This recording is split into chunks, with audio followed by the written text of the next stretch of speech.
In this area of YouTube, the alt-right are running the show. Now, I'm not saying the alt-right runs Google just yet. I need a couple more pins for my conspiracy wall on that one. However, the alt-right's conduct on YouTube has allowed them to take the political social commentary sphere we find ourselves in as their hostage, and make it extremely difficult for people to effectively oppose the alt-right online, especially in video format. In this video, I hope to go through several of the ways the alt-right games the system on YouTube to silence opposition.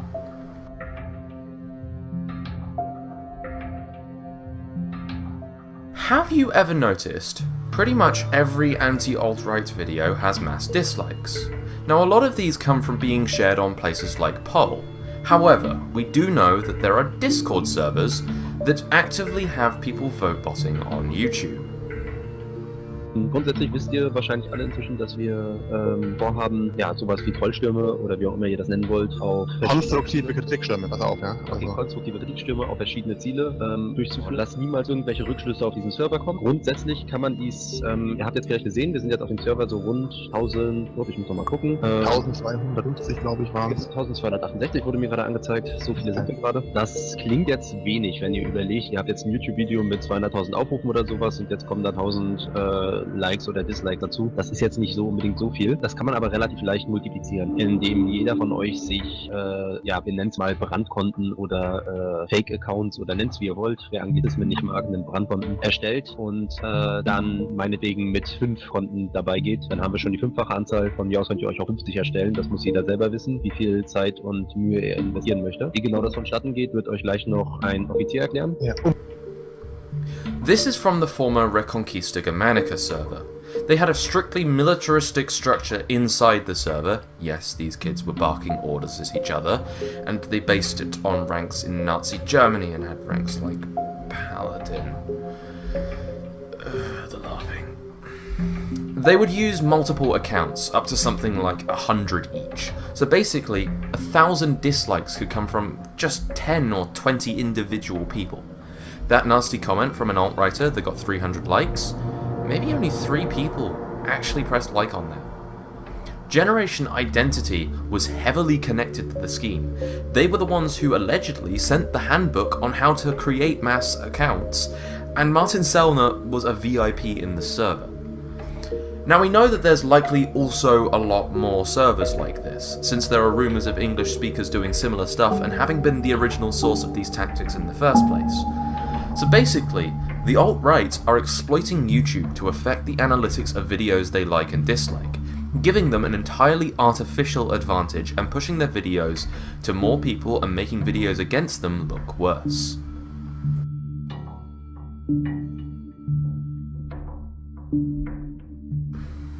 Alt-writers also use their networks to mass flag content criticizing them. The shadow of these flags looms over all anti-alt-right content creators like a dark cloud. ContraPoint's video criticizing white nationalism was flagged down, forcing her to re-upload and remake the video. Sean's video criticizing the Great Replacement was mass flagged by Poll before being reinstated by YouTube. Kraus and T had one of his videos on race realism taken down, only to have Sargon mirror it and that mirror to also be flagged off. 3 Arrows is also well known for his video criticising the alt-right being flagged off of YouTube. I've also had to deal with it. Several of my videos have been flagged off, including a recent mirror of a video that will be discussed later. A video criticising Mouthy Buddha's Jewish question series. A video on making fun of a white nationalist for not being white. And a chat with another YouTuber. I was also hit with a false DMCA claim by Millennial Woes for criticising him in a video. We'll be talking about him later. Criticising the alt-right actually puts you more at risk for mass flagging than actually making alt-right videos. Mass flag brigades are actively trying to shut down any criticism of the alt-right.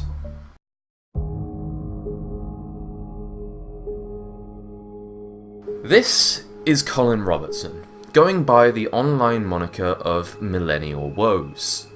He makes frequent trips to Europe and the US to do talks, using his notoriety from his YouTube videos to act as an ambassador for the American alt-right in European right-wing and far-right circles. This is his speech in Seattle Forum's Alt-Right's Transformers event in late 2016. Here's another thing that we could build. This is controversial. The ability to dox people on demand. And I think we should be able to threaten them. We should be able to say, go ahead, but here's your address, and here's your phone number, and so on. Here's your date of birth. We should be able to do that, if we can. Have a central registry of leftist journalists and so on, and say to them, we'll fuck you up. What Woves has suggested here is not an uncommon goal in alt-right circles. It's just rare for them to be so public about their intentions. And since late 2016, they've been building their systems to dig up information on people. Alt-right's Discord servers actively work to find people's personal information. Here's an example of Braving Ruin's server trying to get the IP of a Twitter user to help find their real identity. The alt-right leak account, though, is connected to the same account, Gmail. So you would have to send a link to altrightleak@gmail.com. Possibly. I'm trying to find out what the IP of this email is. Trace email source.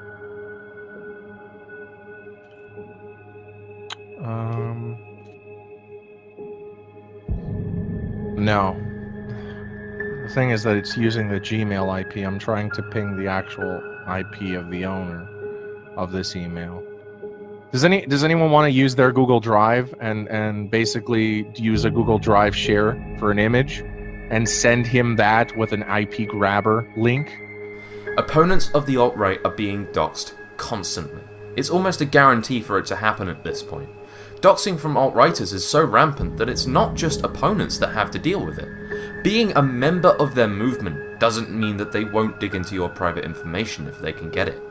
Mike Enoch, Ricky Vaughn, Baked Alaska, King of Pol, and countless other alt-right and adjacent figures have been doxed by their own circles, whether over paranoia over them being Jewish, claims of them planning to dox people themselves, or simply just for the lulz.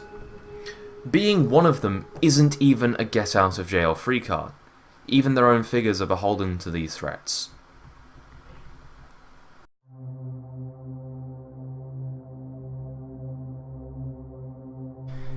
There's countless examples of the anti-social justice sphere being infiltrated and bullied into not going after the alt-right. But I'm going to focus on one example and use it as a case study. This part of the video is partially inspired by a video I mirrored a few days ago that got flagged off of my channel, and as an update on that video, after my failed appeal I contacted Trusted Flagger and he appealed the video too, also to no avail. So I have a strike on my channel for the next 3 months, so I can't livestream now. According to YouTube, criticizing harassment and bullying is somehow harassment and bullying. GG YouTube! Kraut's anti-alt-right Discord server was infiltrated originally by Jean-Francois Gariepi, a failed scientist, who wanted to first push Kraut towards race realism, but as it became more obvious he was a white nationalist, Kraut's server then kicked him. So someone sent in Argon from Reconquista Germanica, who impersonated a scientist and tried to feed the server fake info on anti-race realism stuff. That dumb Operation Mincemeat thing that was in the Kraut server for about a day until Jajone told them to stop being stupid LARPers, well, the alt-right actually did that plan. Which one were people outraged about? Which one got the YouTube attention? There was at least one other person in the server who was an alt-right infiltrator, who went by Joaquin. These people, along with Zeph and The Guardian, secretly recorded us and ended up either posting these recordings, sending them to others who did, and in one case, attempted to blackmail us. Literally, for being in the server, people had been threatened with doxing, had family members contacted, and so a lot of them were scared.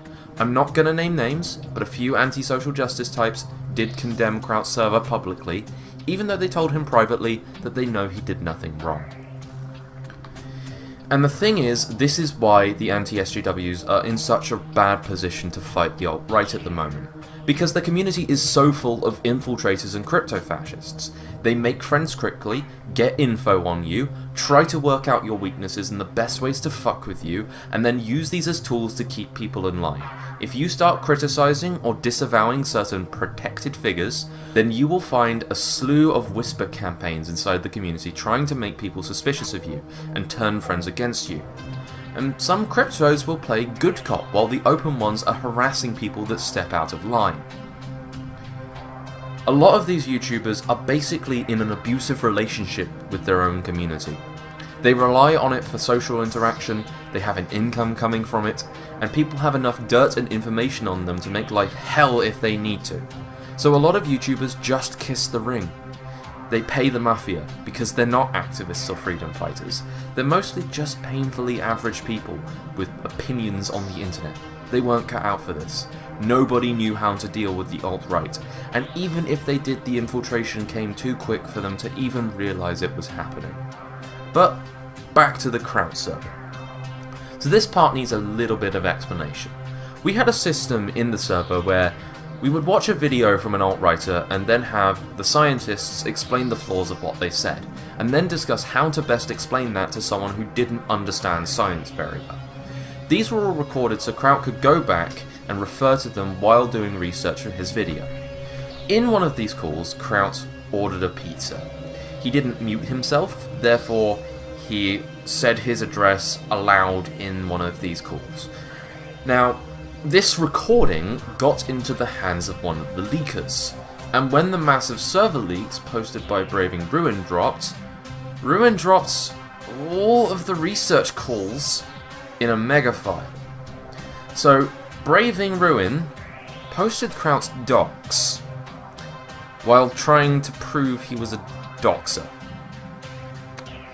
Now, either he didn't listen to these recordings and just posted them online without any regard for privacy or what was in them, or he knew what was in them and posted them online intentionally to dox Kraut. Neither of those looks very good.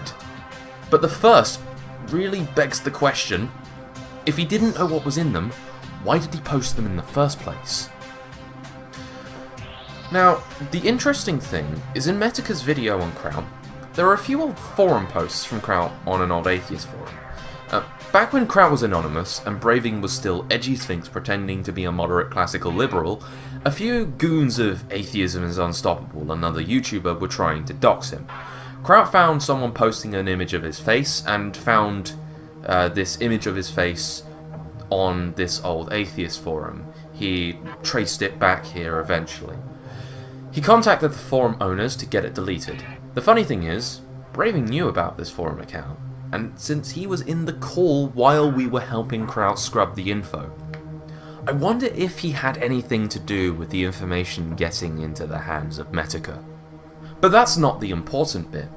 In one of the forum posts, along with the full info that had been released about Kraut, including his docs, was now enough to dox a family member of his.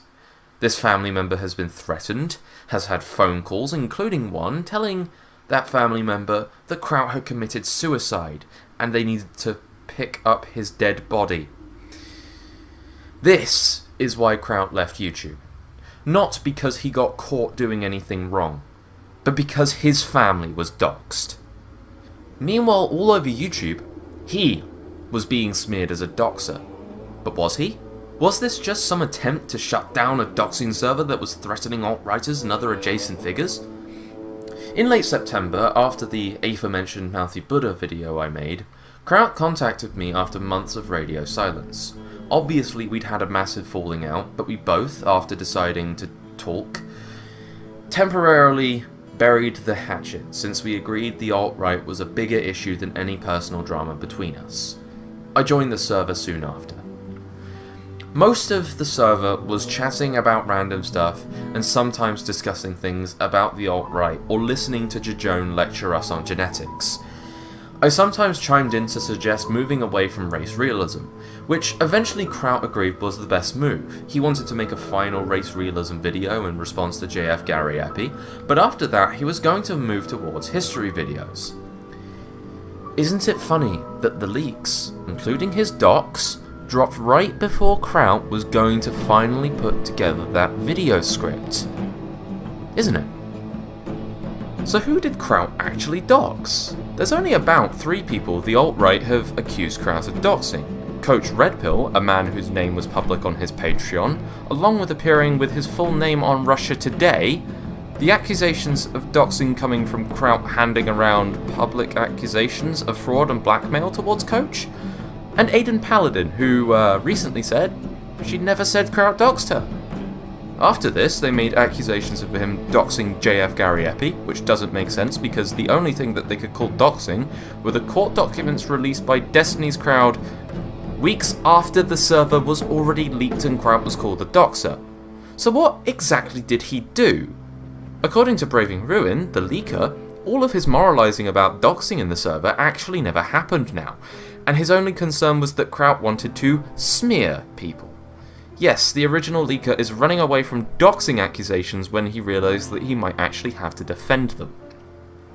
So basically, alt-righters used a false doxing server narrative to threaten and dox YouTubers who were interested in criticising the alt-right. Kraut didn't actually do anything wrong. Even so, Braving is still actively sending in spies to Kraut's private Discord server months after he left YouTube.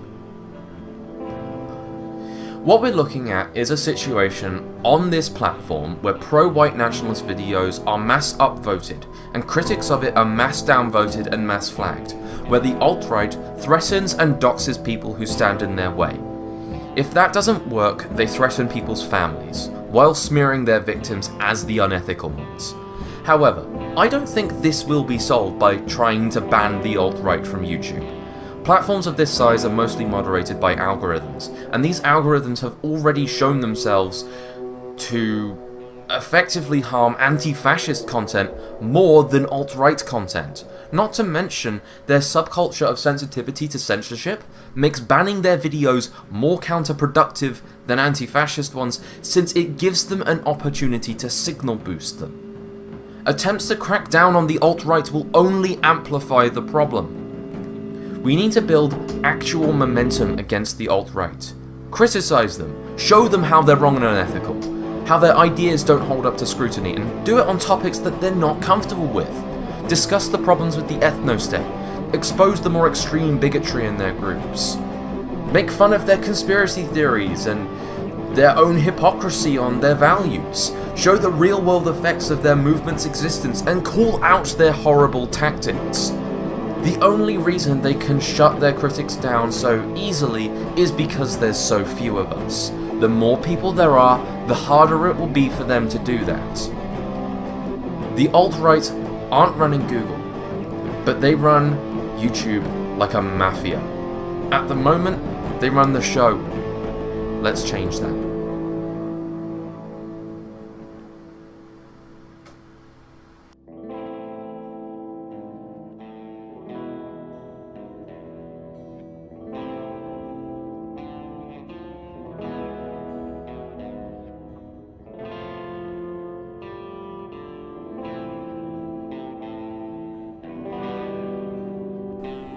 And that's why we must save the white race. Oh God! Hello, Millennial Woes. How would you like to be first?